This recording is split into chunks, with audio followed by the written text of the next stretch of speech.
So I direct the music theory program at NYU Steinhardt. And so we're in about 2.5 years into a pretty substantial curriculum overhaul that we started phasing in finally this semester, which is exciting. So I'm going to talk through some of the changes that we made and how we responded to some of the challenges within our own department.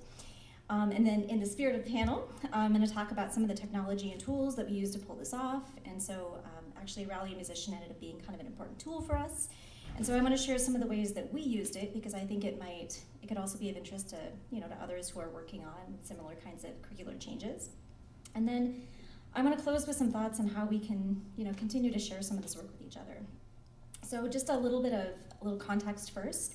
So we have at NYU, we've got a pretty large department. So we have about 800 undergraduate students in our music department. We run about 10 sections of theory and oral in the fall, and then we do another 5 in the spring.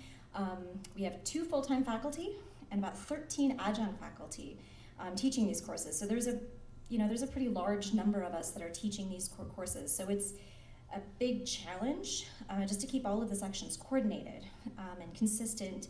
Even when we're using a really standard textbook, it's already challenging. It's even more so now. Our department we have a range of different degrees. So we have students that are pursuing really traditional degrees in concert composition and instrumental performance. But we also have students that are pursuing degrees in songwriting or music technology or business, musical theater, contemporary voice. So it's a pretty broad department. So at the beginning of this project, about 2.5 years ago, we spent about a full year listening, and just trying to gather feedback. We sent out student surveys, we talked with program directors, with faculty, with advisors, just to try to understand what were the really essential theory skills for the different programs, what things our students needed, and how our program, the theory program, could better support the department and give the students the really critical thinking and listening skills that they needed. We formed a curriculum committee of faculty that met once a month to try to brainstorm and bring a lot of these ideas together, and some of those faculty are here. Kevin Lasky's here. Alice also she came in more recently, but helped us with a lot of the new pages. So we had a committee that was meeting. We were also really, of course, we were influenced by all the curricular changes that are happening in our field right now. Really important work on expanding the canon and descending the curriculum and bringing in underrepresented voices to make our courses more inclusive. And what we came up with from all this, this research in our department, we realized that our students had just dramatically different needs. What a music technology student needed was really, different from what our concert composition students needed. And so there were maybe some places where we could bring them together, but we realized maybe we had to find a way to split our classes and to be able to, really focus on what they needed. We also realized we needed a curriculum that was a lot more flexible, that could accommodate the different kinds of programs and interests, and we needed a much broader range of repertoire. So, for instance, global music was something that a surprising number of students and faculty mentioned interest in, which we weren't necessarily expecting. There's a lot of fusion in pop music, right? And even in contemporary classical music, our concert composition students were really interested in global musics. And they wanted a chance to explore some of this. So the curriculum model that we came up with, it takes advantage of 2 different approaches that have come up frequently in our conversations, in our community. It's a modular curriculum that emphasizes a topics-based approach.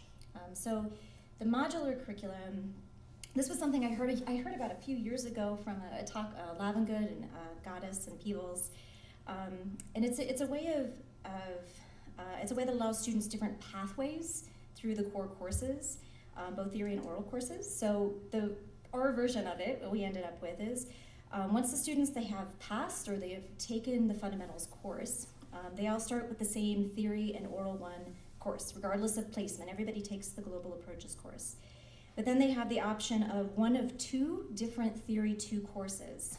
And that course focuses specifically on harmony. So the students can either split into a track, the sort of the classical track that focuses on Western art music, or the pop music track.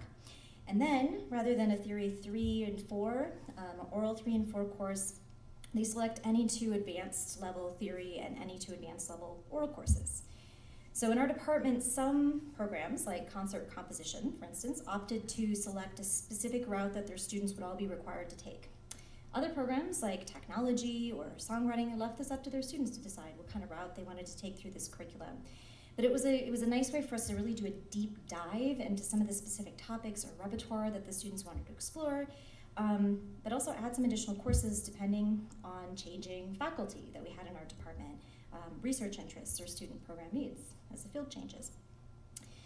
The second important part of our the model is that it decenters the curriculum so that harmony is no longer the driving force all the way through the theory courses. So instead of focusing on topics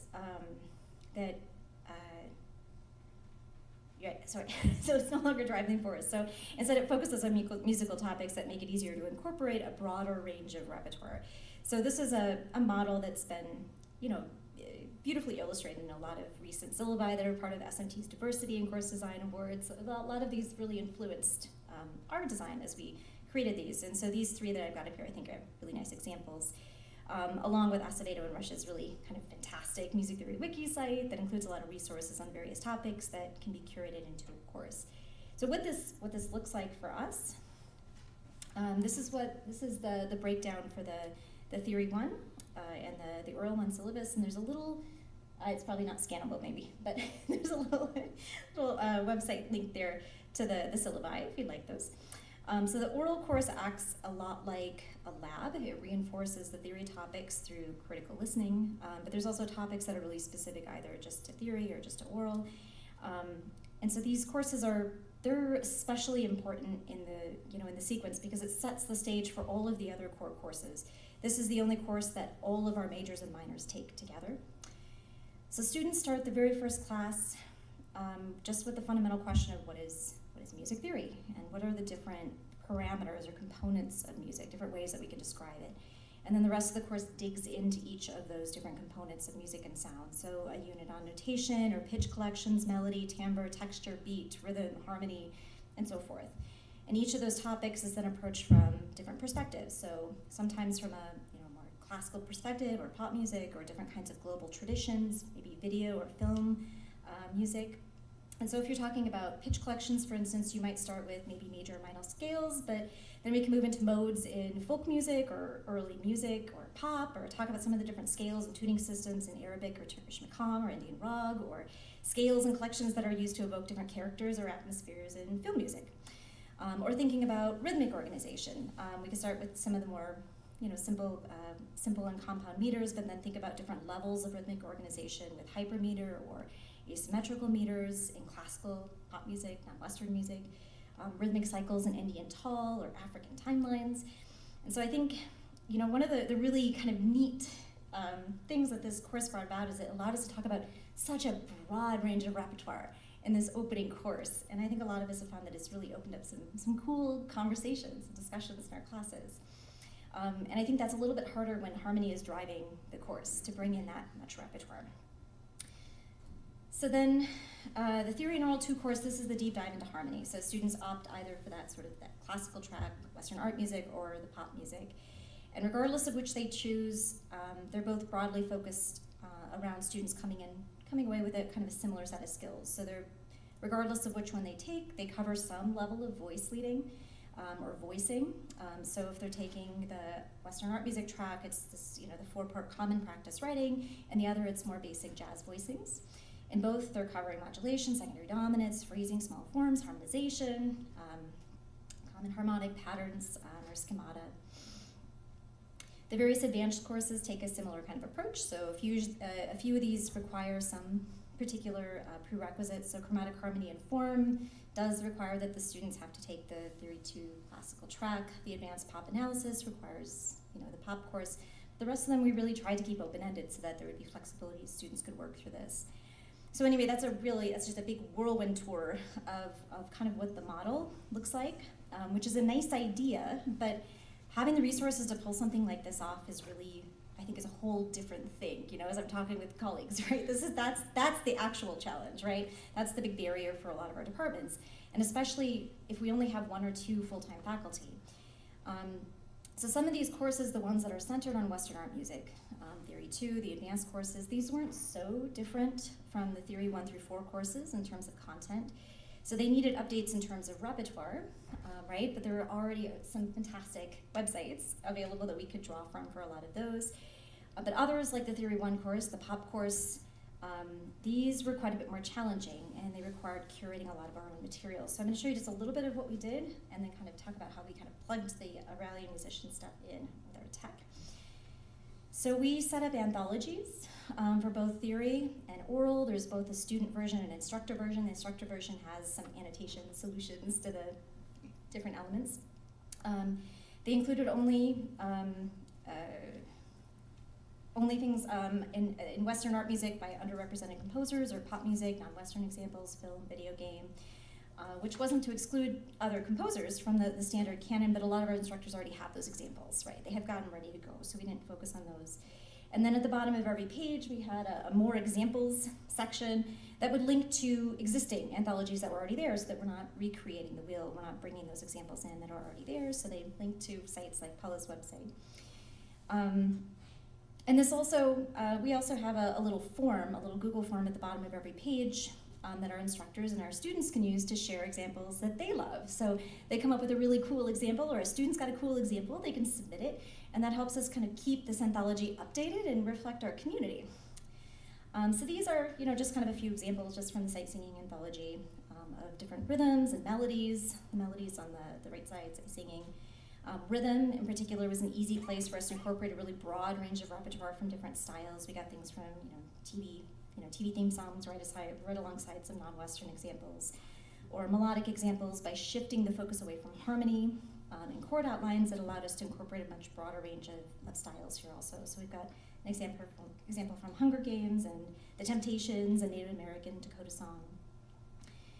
The course text, we set up a text for each of the classes that curated all these open source resources. So we set all these up in Google Sites, and this made it, same thing with the anthologies, it made it easier for us to collaborate together and build the courses together. If you haven't used it, it's kind of like a Google Doc, so everyone can be in there editing at the same time, and it's got a pretty low learning curve. I think it's pretty reasonable to work with.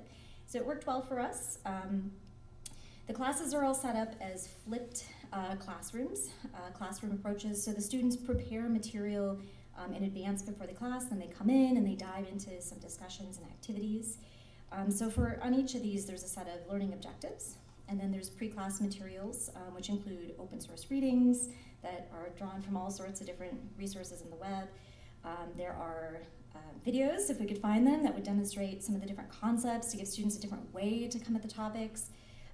Interactive websites or apps, if we could find them, to let the students explore the concept in their own way.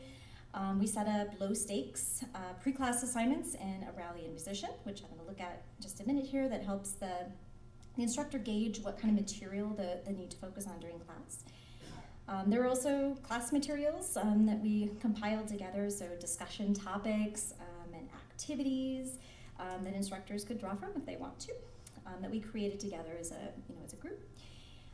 There's a link to repertoire for practice. Those point to the specific anthology pages for each of those lessons that include things like examples for analysis or dictation or sight singing. And the little want to learn more section at the bottom, which had just cool stuff that we found that we couldn't quite squeeze in maybe, or was maybe a little too advanced. And then some additional practice examples, levels that we set up in Musition or Auralia that could be used for extra practice or quizzes, or could be drawn from by instructors for quizzes or exams or extra practice. So we opted for a flipped classroom approach, specifically for the theory and oral 1 classes, because we wanted students to have an opportunity to really explore these topics on their own, at their own pace, to improve accessibility, but also to accommodate students who are coming in at a lot of different levels at the Theory 1 class. We wanted to be able to spend our class time really digging into the really kind of cool, meaty discussions around these topics and the critical listening, which is one of the kind of cool benefits of a flipped classroom approach if you can get it to work, right? But these are tricky. Flipped classes are always tricky because they don't work unless students really take the time to prepare the material. So a lot of this material is tricky. It can be intimidating to the students, not to mention the instructors who are having to learn a lot of new content. And so we needed a way for students to really just to try some of this stuff out and get some feedback so they could come in with questions. and for instructors to get a sense for where the problems were, but also to see how students were connecting with these different topics. So I'm going to shift gears here and kind of get into some of the tech, which is my favorite part of this, and talk about how we ended up using then Auralia as a tool to support some of this flipped classroom, to bring in lots of different kinds of online tools together, and how we took advantage of its kind of customizability to tackle all of these diverse topics in our curriculum that we wanted for these, for these classes, for the Theory and Aural I and Pop courses. So before I dig in too much into the really customized content, I should say that for instructors that don't have a lot of time or resources to build all of this content, there is actually a lot of good stuff that's already in the library that's constantly being added, and Tim can speak a lot more to this, and Paula is going to speak more to this, as they're adding a lot of really cool diversity content that's there. There's a lot of new pop content that's kind of popping up in every new release, and non-Western content that's worth looking out for. So there is stuff that's already there that we definitely took advantage of as we were creating this. So we set up our own syllabus in Musition that drew from a lot of that content that was already there, that lined up specifically with our curriculum, and then we added a few different topic areas that weren't necessarily there before, things like lead sheet analysis or pop chord progressions. And then we customized some of the other content that was there. We mixed it up a bit to make it fit our breakdown. So this is the breakdown, for instance, for scales and pitch collections, which has things like blues scales and Chinese modes or octonic collections and things. So because we worked on this anthology, we had a lot of music XML files already that we created for the anthology, and so we were able to import a lot of that into the library. So this is something, if you already have a lot of notation files, finale or Sibelius, you can export them, and you can bring those in to create your own sight singing questions or dictation. So that's one easy way to kind of incorporate a lot of that content if you already have it. So creating the syllabus was really a way for us to organize all of the new material that we were creating and makes it easier for instructors and students to find all of this stuff. So we set up pre-class assignments for all of the lessons, and they're all set up as low-stakes assignments in Musition, just to give the students a chance to kind of try some of this stuff out gently. And a lot of our instructors then grade these pass-fail, so as long as it's done and it's about 60%, the students are able to, it's considered a pass. And they're all due at least an hour before class so that the instructors have a chance to kind of review things before they walk in. So I'm going to share a few of the different question types that we included just to kind of show how we used customize some of the software that maybe sparks some ideas for some of your own content that you're creating. So most of the assignments have some questions that are devoted just to checking reading comprehension. So practicing new vocabulary or new concepts that maybe gets them to go back to the reading to check on things that there might be there. So this is, for instance, one example from the lesson on different instrumental families, or another question type. You can set up multiple different questions where you can have different little drop-down boxes for each of them, so you can get a number of different reading questions in the same question, which makes it a lot easier to make more content really quickly. Or set up, and this gives them feedback, right? They can see in real time if they're missing things and redo the assignment or the question if they like. But we also, set up some questions to get them to put things into their own words. So one example is this, and this would be instructor graded. So get them to kind of put these concepts in their own words, or this question asks them to just describe their favorite melody and why, based on what they learned about melody in the reading. And that helps generate a playlist for a class, for instance, that the instructor could draw on just to get discussions going. So that was, so those are some, examples on the reading comprehension. And I'm going to switch actually out to run some of these ones in the browser. Let's see here, wait a minute now. Just so we can hear some sound.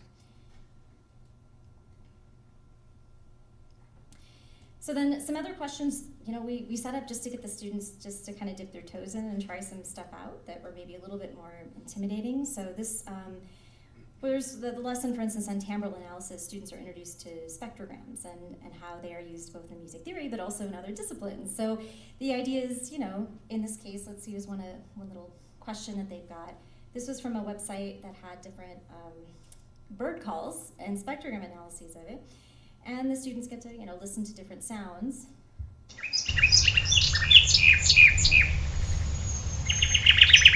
and try to match them and try to figure out which one seems to match the spectrum analysis that they're seeing. And again, the point is not necessarily to get it right, but just to kind of start making that connection. So that was kind of one example.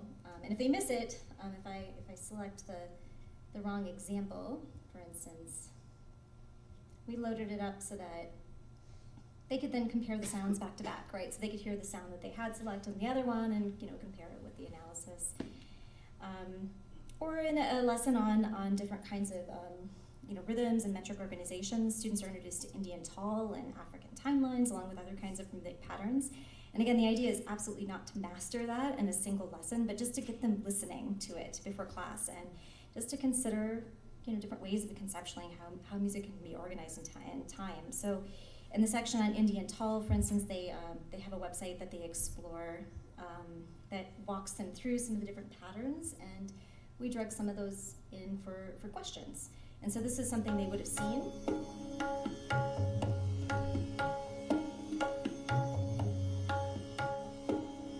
And so they have to try to match it with the different pattern, and then if they get it wrong, they can compare it to the one to the pattern that they selected, so they can hear the difference between them. Or some questions on African timelines that are kind of similar, or Arabic, Maqam. And again, the point here is not to be able to necessarily hear them, but to really just to listen to the scales and to try to compare, right? To compare the examples, to get their ears kind of tuned to some of those, quarter-tone steps, right? Or different ways that we incorporated, some of the really kind of cool website tools into the class. So before the class, the students, there's this neat website where students can practice playing different parts in an African drum ensemble. And so in this particular exercise, they're assigned a particular instrument, and we had the different instruments that were there.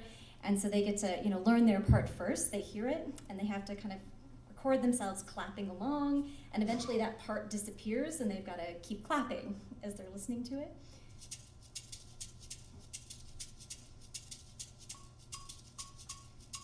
So their part was the first one. And so hopefully at this point they're recording and clapping their part along with.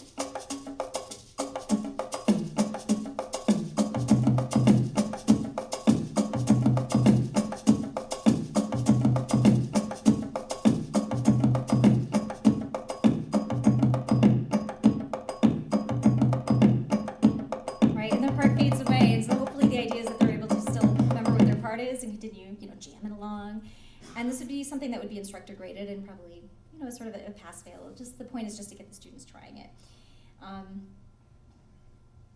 Another way that we incorporated some different ideas is we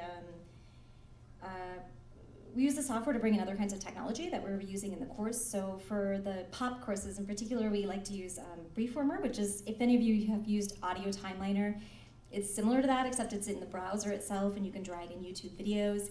And what's kind of nice about it is when you're done with it, there's a little link that you can share. So this is examples of what it's, something you could create in Briformer. So it's great even for classical music, sonata-form, whatever you want to use, just for outlining different kind of phrase structures.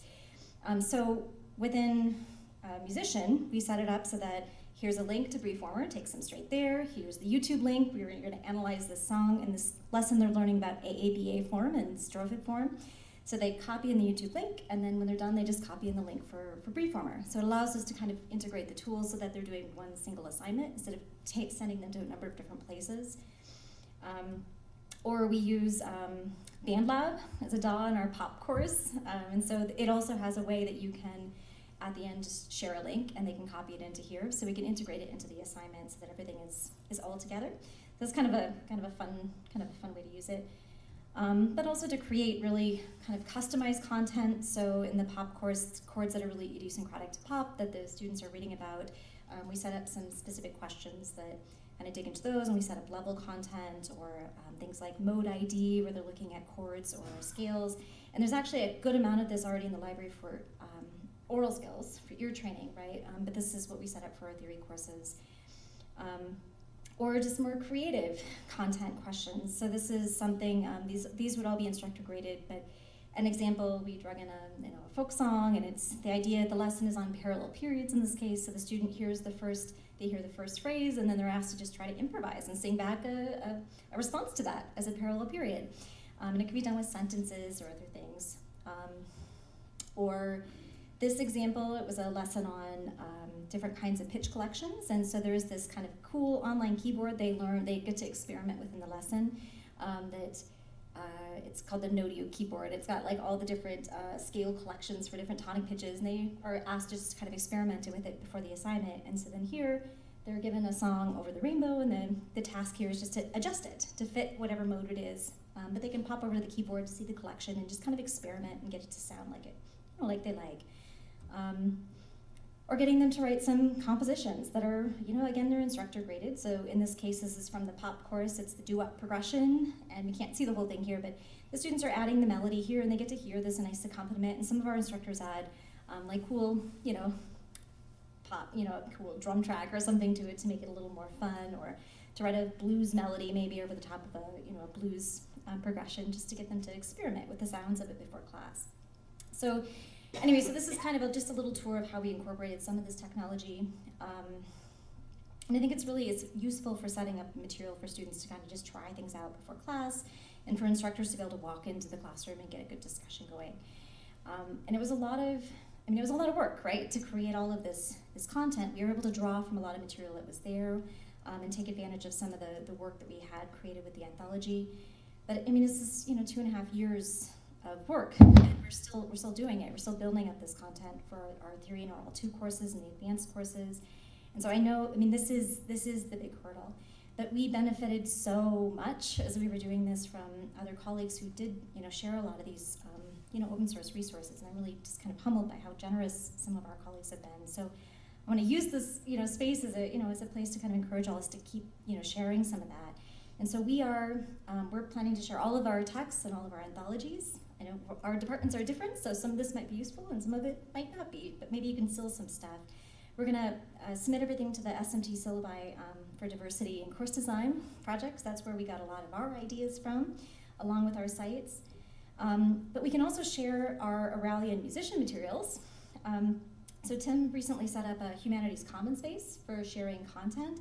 So there's an export feature that allows us to export a lot of this. So as part of this, as we're finishing things up, we're going to export and share our materials. And if all of you create any really cool materials, some levels that take advantage of your areas of expertise and you want to share them, you should put them there.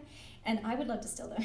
I think a lot of us would, So anyway, I think it would be great to kind of take advantage of that. So anyway, I'm going to pass this over to Paula, who's got some more cool ideas. Yeah.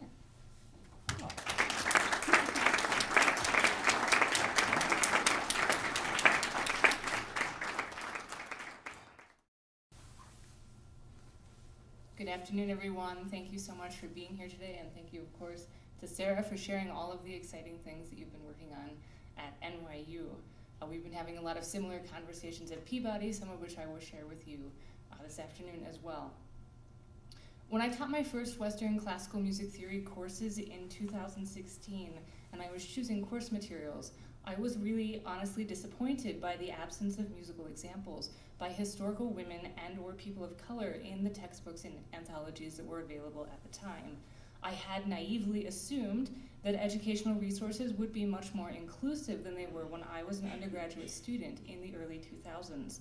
After all, I was heartened to look out at my classrooms and see what appeared to be a beautifully diverse and changing face of classical music.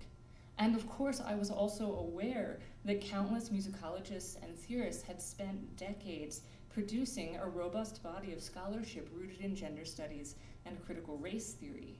Yet despite all of this valuable work that had been done, many of the foundational resources used to teach classical musicians had not been updated.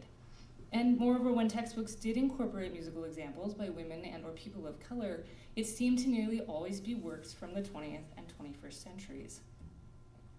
And so to counter this lack of representation, I began collecting musical examples by women and/or people of color active between approximately 1600 and 1925 to use in my courses.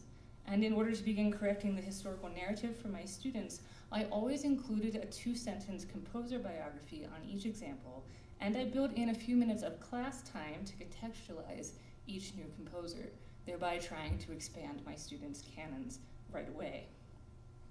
Once I started doing this work in 2016, I then spent the next 5 years teaching nearly every level of undergraduate music theory, keyboard skills, and aural skills at a major conservatory, a Research One university, and a regional state institution with a liberal arts emphasis, aka I was adjuncting everywhere. And with this incredibly high teaching volume of 7+7, my collection of examples by underrepresented composers, of course, very quickly grew into a very large, messy spreadsheet. Occasionally, I would discuss the work that I was doing with colleagues, and the responses I got were mixed. Some people believed that there was simply not enough music by women and or people of color active before the 20th century to find teaching examples to supplement the undergraduate core theory curriculum. And it was often then presumed that any such surviving music was probably not good enough to merit serious study. Still, others felt that it was a waste of time to search for new examples to teach theory because the core of examples currently in use, many of which seem to have originated in Walter Piston's 1941 Harmony book, have worked well for decades, and if it isn't broken, why should we fix it? A few colleagues, however, I'm happy to report, were very supportive and excited about my work, and I began to share examples with them. Then in the midst of the devastation of the pandemic, the murder of George Floyd, and the desperate cries throughout the US for equity and justice, I felt compelled to channel some of my own angst into something that felt constructive. Inspired in part by the tremendous anti-racist pedagogical work of Philip Ewell, who is here today, thank you for coming, I took my collection of examples and used it as the initial groundwork for creating an open education resource in the one area where I felt like I might be able to bring about some meaningful change. When I publicly released the Expanding the Music Theory Canon website in January 2021, I had no idea how it would be received. I expected that it would either largely be ignored, since I was a fairly unknown early career scholar, or on the other end of the spectrum, perhaps I would have an inbox full of angry criticism accusing me of canceling Beethoven, which, FYI, if anyone's worried, that has never been my intention.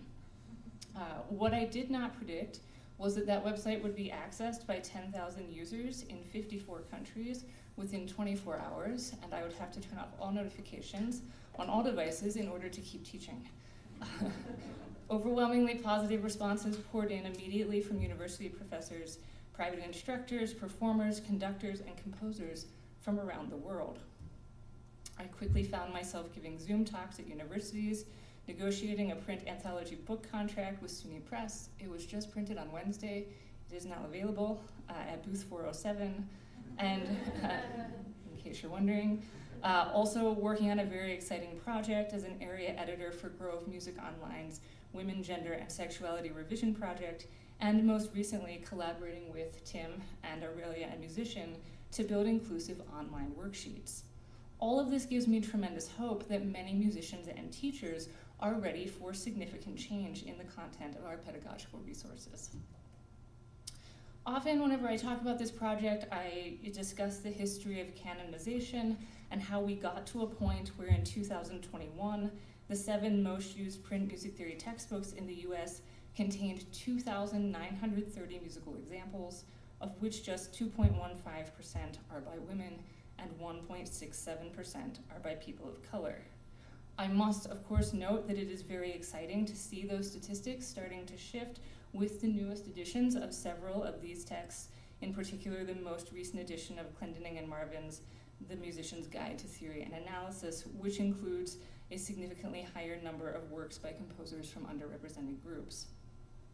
When we think about many of the foundational historical narratives that the disciplines of theory and musicology have continued to use into the 21st century, right, most of those were birthed in the systemic, racist, sexist, nationalist, ableist, and classist, and every other ist social structures of the 19th century. And these resources that we have, while incredibly valuable, have until recently simply undergone small revisions. And so when you have a flawed historical template and you merely revise it, rather than structurally rewriting it from the inside out, it's easy to see how we arrived at these kind of statistics in our teaching resources. But rather than going through the whole history of canonization from the 17th century in England to now, I'd rather talk instead about what the impact can be of increasing representation in your course materials, provide some ideas for how you might go about engaging in the process of reimagining your own curricula, and also share some of the work I've been doing as part of my collaboration with Auralia and Musition. Educational theorists have repeatedly demonstrated that greater representation of groups of people and points of view in textbooks tremendously influences students' perspectives of themselves and the world. In March 2021, I conducted a study in which I asked participants to share their experiences with racial and gender representation in Western classical music education. If you'd like to read the full study report, it's in the spring 2021 issue of the Journal of the International Alliance for Women in Music. Many of the 106 respondents to that survey described overwhelming experiences of discrimination and exclusion in music school. But today, the part of that survey that I want to share with you specifically is what the survey participants indicated about how they were each impacted when they first had the opportunity to study a piece of Western classical music by a woman and/or a person of color. Nearly every participant aged 18 to 35 indicated that studying a piece by a historical composer who shared some underrepresented aspect of their identity was a critical, career-defining moment. One person wrote, for example, that it, quote, made me feel included in a world of old dead men. Another said it was a very significant experience because as an African-American child, I was always questioning whether playing classical music was something I should be doing. Of course, not only do the examples we show in class have the potential to correct historical inaccuracies and include students who might otherwise experience exclusion, I also really believe that they can influence concert and recording programming. Musicians frequently perform works by the composers they were made familiar with as students. And of course, we know some of this programming is in the hands of executive boards rather than entrusted to musicians and conductors. But if we look at statistics of concert programming, classical programming from many types of institutions at many different levels generally favors a narrow subset of canonical composers. If we look at Bachtrack.com, which is an online international listing service for classical concerts, they compile yearly statistics on the most performed composers and works that are listed on their site. And as you can see here, right, there were 27,124 classical concerts listed on Bachtrack.com in 2022, and these are the top 10 composers who were performed in those concerts. And if we take a look at the breakdown of the 7 most used print music theory textbooks in the United States right now, you can see a very close alignment between the density of examples by composers in those books and the density of composers that get programmed the most frequently on classical concerts around the world. And so it stands to reason that if we intentionally broaden the palette of composers that we expose our students to, we then have the capacity to really influence the next generation of the classical music industry at large.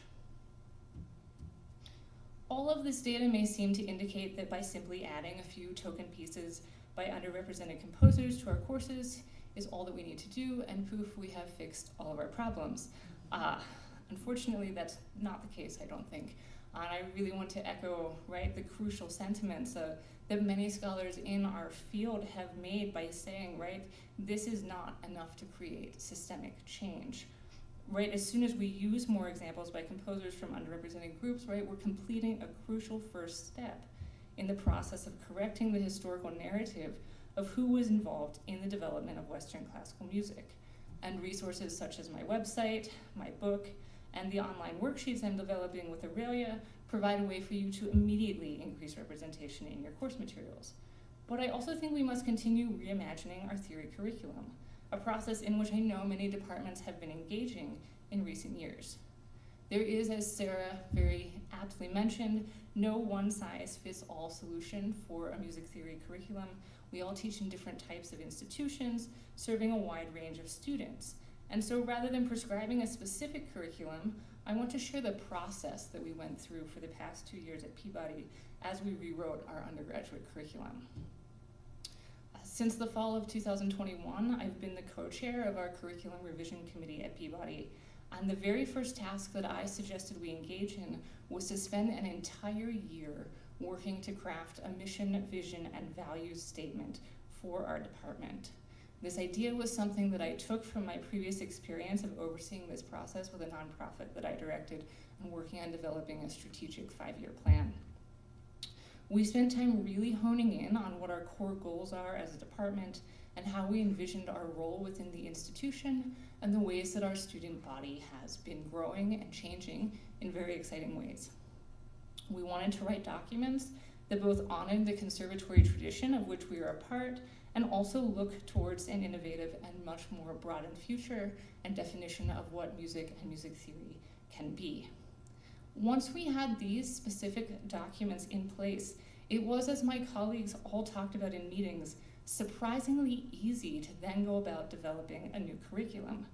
This is not at all to say that we did not have very spirited discussions about what precisely would go into the new Theory 1 syllabus, for example, but I will say every time we found ourselves at an impasse, we returned to our mission, vision, and values to help us make a decision about how we were going to move forward. I'm really excited to say that we'll be implementing our new curriculum in fall 2024 with the new freshman class at Peabody. And to any of you who are considering revising your curriculum, I really do recommend this type of pre-work to codify all of your core values as a department before you begin the process of immediately starting to redesign and redevelop your courses and your syllabi. I won't go through our entire curriculum with you now because it's long and there's 6 semesters of theory, 4 semesters of aural skills, and 4 semesters of keyboard studies, but if any of you would like to talk about it later, I would be happy to share more specific details. I do want to talk about just one class in the curriculum. I think it's my favorite class in the curriculum. Maybe it's my favorite because it was my idea. But I want to talk about it because I think it's a really important example of how our mission, vision, and values are reflected in the curriculum. So during the final semester, this is Theory 6 of the undergraduate sequence, the students will take what we're calling a capstone seminar. And throughout the course, each student will complete a detailed analysis of a piece they are performing or a piece that has inspired their compositions.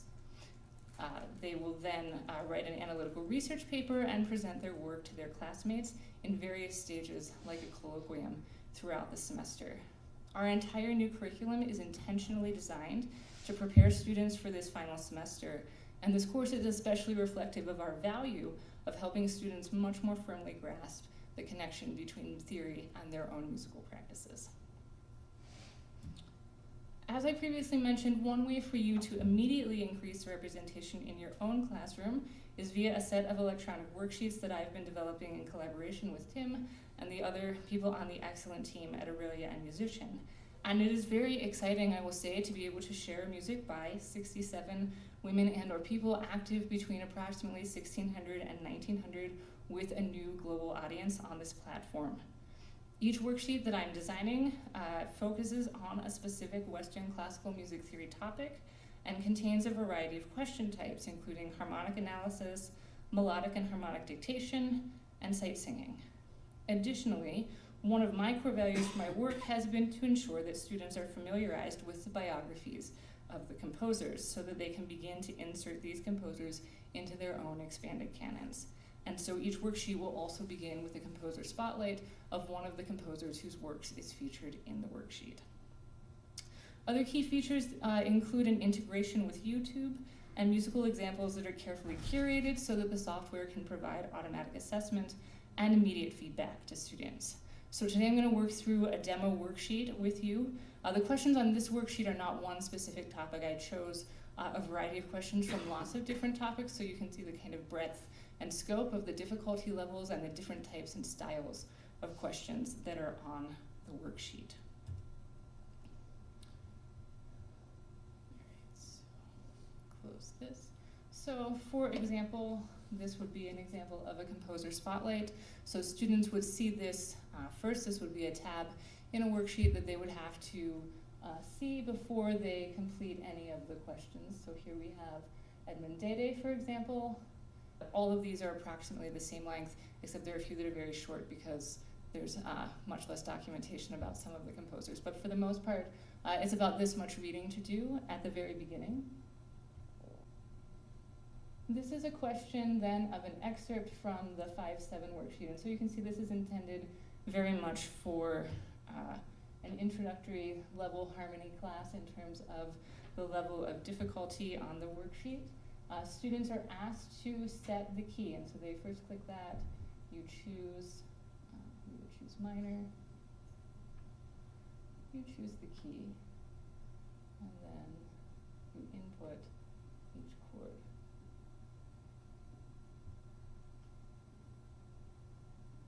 When you're finished, you hit submit, and then you get feedback here. If the answer is correct, it shows as correct. This next example by Joseph Ballone is off of the predominant worksheet, so increasing the chord palette a little bit. And Tim, of course, can speak a little bit more about the specific logistics, but there's a lot that can be customized in terms of the information that students are given, in terms of what they're responsible for knowing in terms of figured bass and Roman numerals.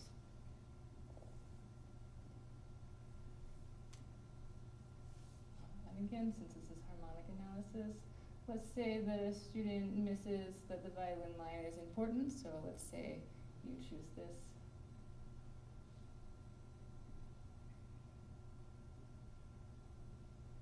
You can submit.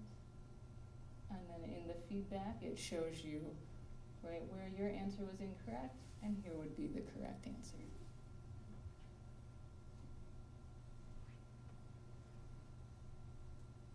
Now we're moving into the chromatic harmony types of worksheets. So this is from the worksheet focusing on augmented 6 chords, this example by Louise Ferranc. So again, you always start by setting the key.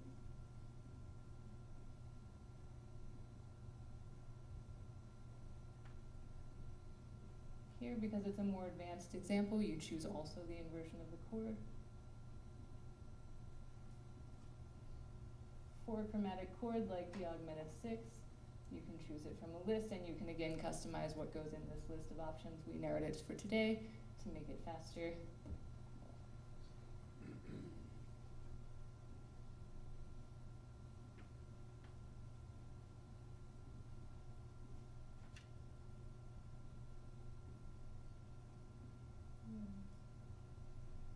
And that's the end of the excerpt.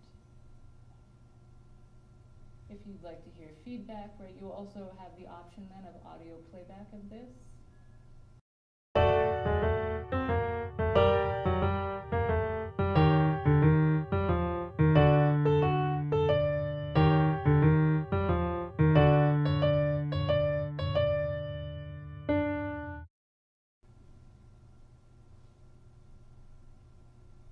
This content is showing modulation, which I believe is a brand new feature in Auralia and Musition. So this is diatonic pivot chord modulation.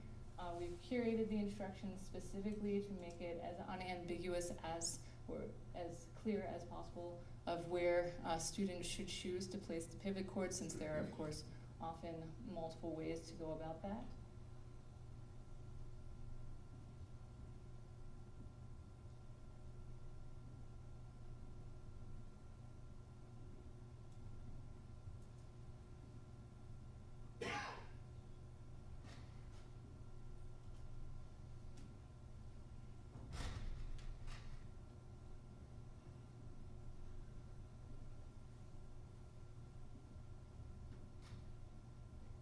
And then here, when you get to where the pivot chord would be, right, we can see this is the chord immediately before the first dominant functioning chord in the new key. Then you would select the Roman numeral in the original key, and then you would click Set Key, Major. Okay, C major, you click Pivot, and then you have the option here to indicate that in the key of C, this would be the 2 chord. At 6/4. Goes to 5, goes to 1. And then again, your feedback. This example by Samuel Coleridge Taylor is for the chromatic modulation section. And again, because this includes some pedals, we put specifically into the instructions to disregard the pedal note in the analysis so that students there's no special notation system for indicating a pedal, so students disregard the pedal note in their analysis.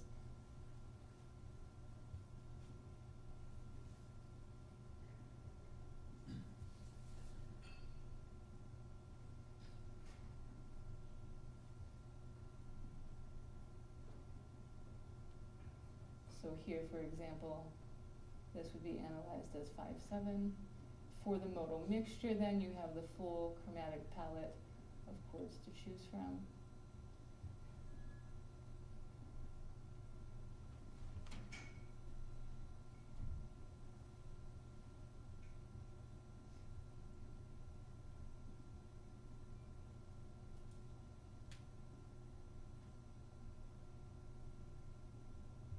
Oops, this is supposed to be the pivot chord back here. My apologies.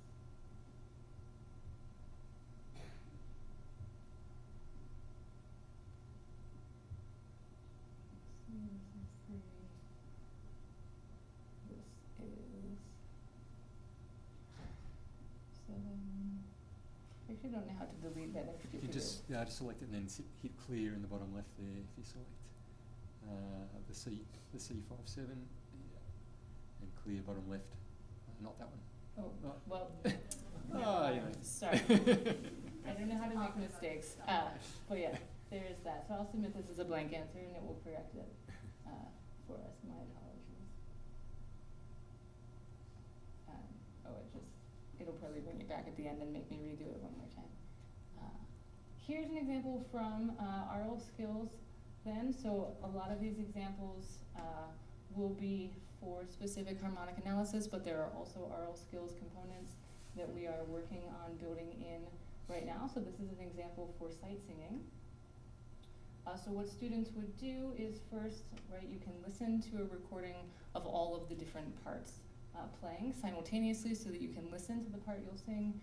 The sight singing will then be the top line.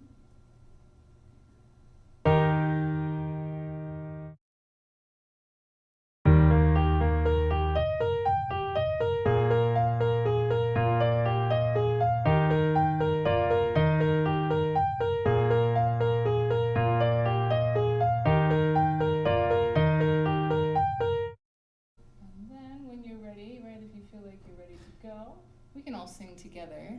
That sounds like an excellent idea, right? It won't grade, it'll say instructor graded and we don't have to grade ourselves. But if you're ready to record, then you would click start recording.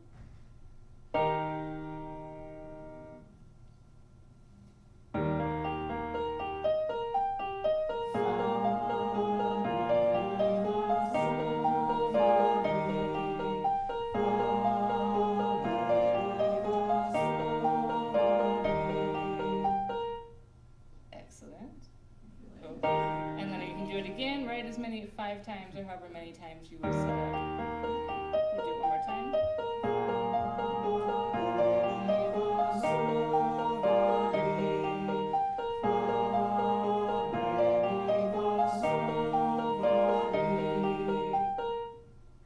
You stop recording if you'd like to hear yourselves. We can play, but we don't have to. And then, right, so you can listen back. And so if you listen back and hear something you don't like in the feedback and you haven't run out of recording attempts, you can record it again until you're out of attempts. You hit submit, you can hear it again, or you can move on in the feedback. And then this is to really show the YouTube integration, and so you can hear here, you can see here, this is a recording, a professional recording of this sonata movement by Francisca Lebrun, and there will be melodic dictation of the top part. Right,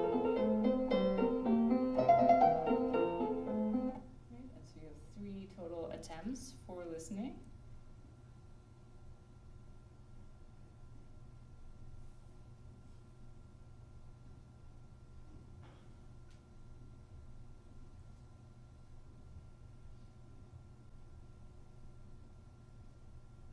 So let's say I made a mistake. Let's see what the feedback tells me. So here you can see your answer with the red here, and you can see the correct answer at the top with the feedback. And that's the end of the demo worksheet. Well, and if you skip one, right, as I did by accidentally deleting my entire answer, then you would have to redo it before you can submit the entire task for grading at the end.